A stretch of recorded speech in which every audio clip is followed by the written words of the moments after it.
Bismillahirrahmanirrahim. Kali ini kita akan melanjutkan materi terkait interaksi, ya, interaksi makhluk hidup, ya.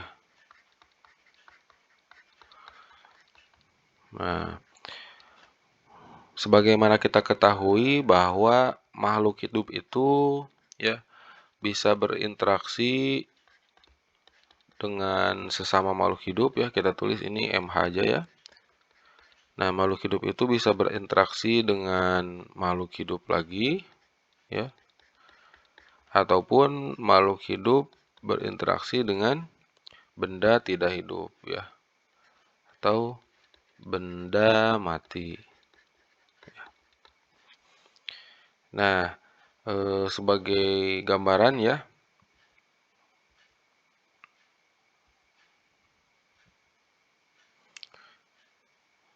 nah misalnya ini ada sebuah gambar, ya, yang menunjukkan interaksi antara makhluk hidup dengan makhluk hidup, ya. Nah, tadi makhluk hidup dengan makhluk hidup lagi, ya. Nah, ketika kita melihat pola seperti ini, ya, ini dinamakan jaring-jaring makanan, ya.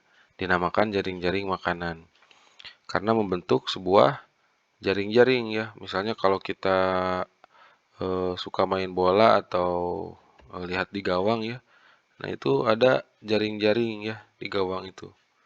Nah, misalnya seperti ini gitu, ya. Ya. Nah, hal ini sama seperti yang ada pada gambar ini, ya. Jadi panahnya itu menjadi sebuah aturan, ya. Jadi ketika membuat suatu pola jaring-jaring makanan, ya. Nah, tanda panahnya itu dimulai dari yang dimakan dulu. Nah, sehingga kalau kita baca gambar ini, ya. Jadi seperti ini. Misalnya ini rumput, ya. Ini gambar rumput. Ini panah menunjukkan keluar itu artinya rumput, ya, dimakan oleh tikus. Nah, ya, tikus. Kemudian panah lagi dari tikus ke ini kucing hutan, ya, karakal. Jadi kucing hutan yang berukuran lebih sedang lebih besar, ya, dari ukuran kucing biasa, tapi lebih kecil dari serigala atau harimau gitu, ya. Ini kucing hutan dari Afrika. Tikus dimakan, misalnya ini karakal, ya. Nah, kemudian kucing ini dimakan oleh ular, ya, ular. Ular dimakan oleh babon.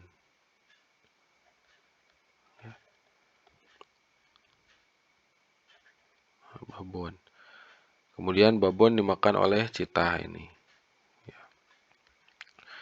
Nah, di sisi lain ternyata babon ini juga memakan ini belalang, ya, belalang. Nah, ternyata belalang ini selain dimakan oleh babon juga dimakan oleh burung, ya. Nah, kemudian burung dimakan oleh sigung. Sigung oleh ini burung pemakan bangkai, ya. Pemakan bangkai. Nah, di sisi lain burung pemakan bangkai ini juga dia memakan citah, ya. Dan juga dia memakan badak, ya.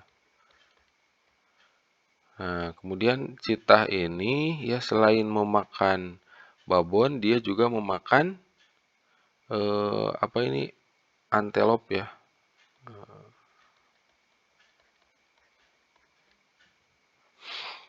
Nah, antelop ini selain memakan rumput, dia juga memakan semak belukar, ya. Ini rumput, ini semak belukar.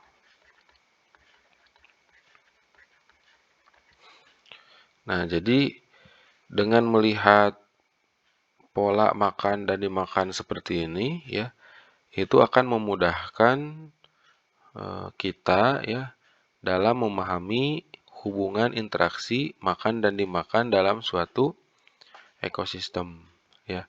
Nah, misalnya ini terjadi di ekosistem hutan, misal di Afrika atau di mana gitu ya. Nah, ini namanya jaring-jaring makanan. Ya. Bagaimana kalau misalnya kita ambil satu contoh dari garis lurus ini ya. Nah, misalnya kita ambil dari ini yang pendek ya, rumput ke badak ya. Nah, maka bisa kita tuliskan bahwa rumput ya, kemudian dimakan. Nah, panahnya seperti ini ya, menuliskannya. Tidak boleh terbalik menjadi gini. Nah, tidak boleh seperti ini ya. Tapi harus dibalik ya.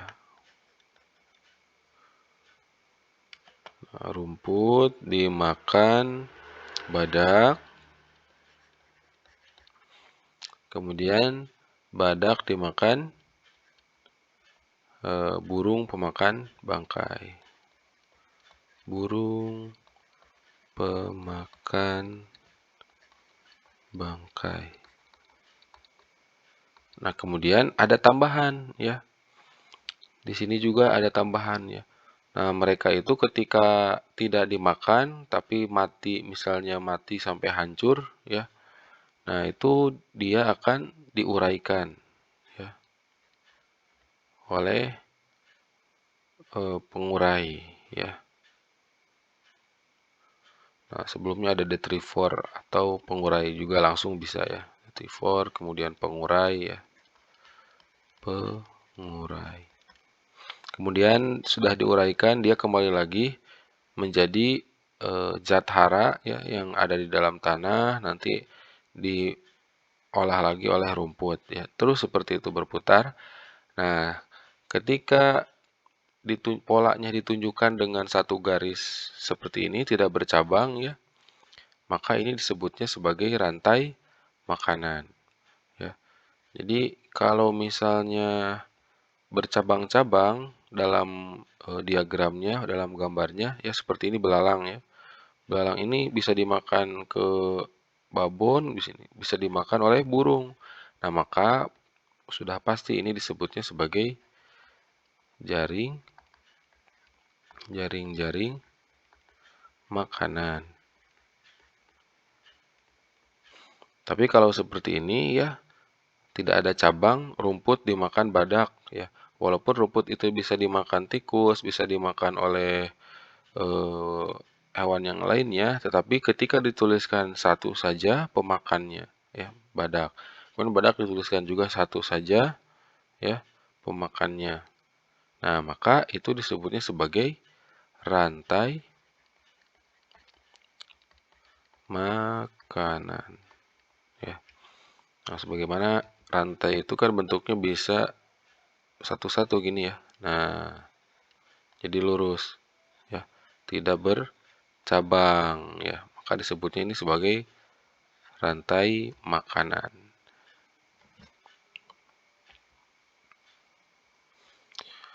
Nah, kemudian dari rantai makanan ini ya, dari rantai makanan ini juga ada suatu hierarki yang ditunjukkannya ya. Nah, ya, yang pertama itu selalu tumbuhan yang dimakan itu ya. Jadi ketika kita lihat misalnya kita meneliti babon ya, ini babon makan apa ya? Ternyata babon itu makan ular misalnya, ke sini yang panjang nih. Misalnya makan ular. Kemudian ular itu makan apa sih ya? Ternyata makan kucing ini. Terus ini kucing makan apa? Makan tikus. Tikus makan apa? Ternyata makan rumput. Kemudian kita meneliti lagi tentang sigung ya. Sigung makan apa? Ternyata burung. Burung makan belalang. Belalang makan apa? Ternyata ujung-ujungnya ke tumbuhan lagi. Nah, maka jumlah tumbuhan ini ya pasti akan lebih besar, lebih banyak ya karena banyak yang memakan tumbuhan. Ya. Nah, tumbuhan ini disebut produsen ya. Dalam tingkatan tropiknya menempati tingkatan tropik pertama ya. Nah, jadi dari segitiga piramida ini ya bentuk piramid ini menunjukkan jumlahnya. Ini namanya piramida makanan ya. Piramida ya, makanan. Nah, produsen ya yaitu tumbuhan dikatakan produsen juga karena dia itu memproduksi sendiri makanannya dari zat anorganik ya. Nah, yaitu melalui proses fotosintesis. Nah, maka dia dikatakan sebagai makhluk hidup autotrof ya. Kalau kita tidak bisa ya, karena yang bisa melakukan fotosintesis itu adalah tumbuhan yang memiliki klorofil ya, zat hijau pada daun. Nah, dia itu membuat makanan dari H2O ya atau air ya, dan juga dari karbon dioksida. Ya. Nah, dari zat ini ya, mereka bisa membuat buah ya. Mereka bisa membuat buah yang kita makan ya. Pohon mangga bisa membuat buah yang rasanya rasa mangga. Ya, pohon rambutan bisa membuat buah yang rasanya rasa rambutan. Nah, itu dari zat anorganik ya, dari air, kemudian karbon dioksida ya, ditambah unsur hara yang lainnya, dibantu klorofil dan sinar matahari nanti membentuk makanan ya, membentuk tubuhnya sendiri.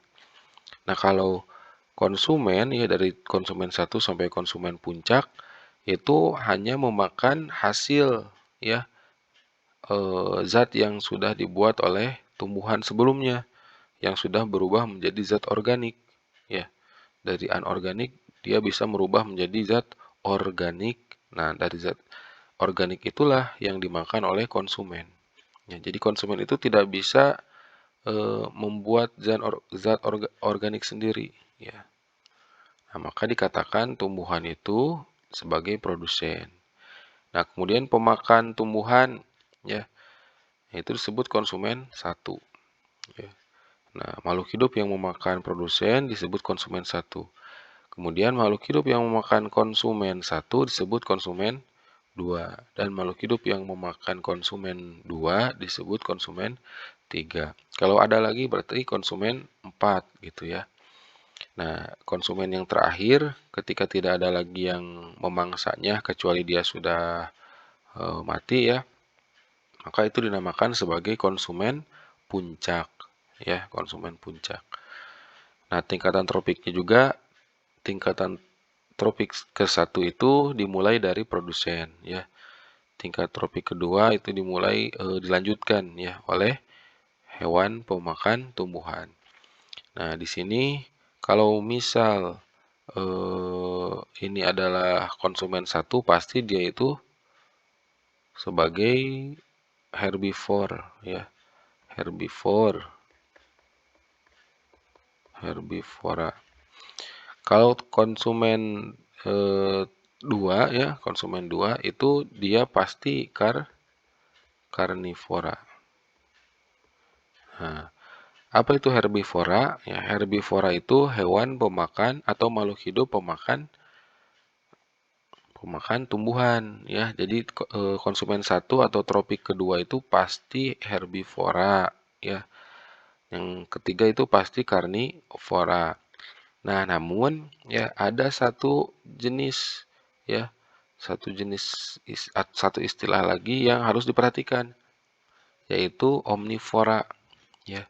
Nah, omnivora itu hewan atau makhluk hidup pemakan tumbuhan dan juga daging. Ya, jadi dia bisa makan tumbuhan atau makan daging. Nah, maka hewan ini ya bisa menempati tropik ke-1 atau tropik kedua ya. Nah, misalnya di sini ayam ya.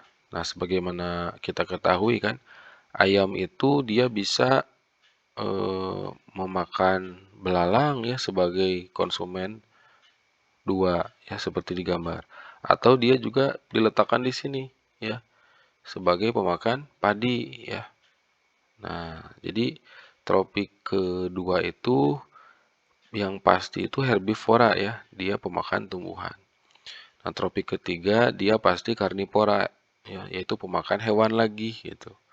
Nah, namun ada satu istilah ya yang menunjukkan bahwa hewan tersebut adalah omnivora. Jadi dia itu bisa memakan hewan yang lainnya, pemakan daging, ataupun dia memakan tumbuhan. Jadi dia bisa menempati posisi yang kedua ya, tingkat tropik kedua atau tingkat tropik ketiga. Nah, baik itu saja untuk pembahasan kali ini. Sampai jumpa di video selanjutnya.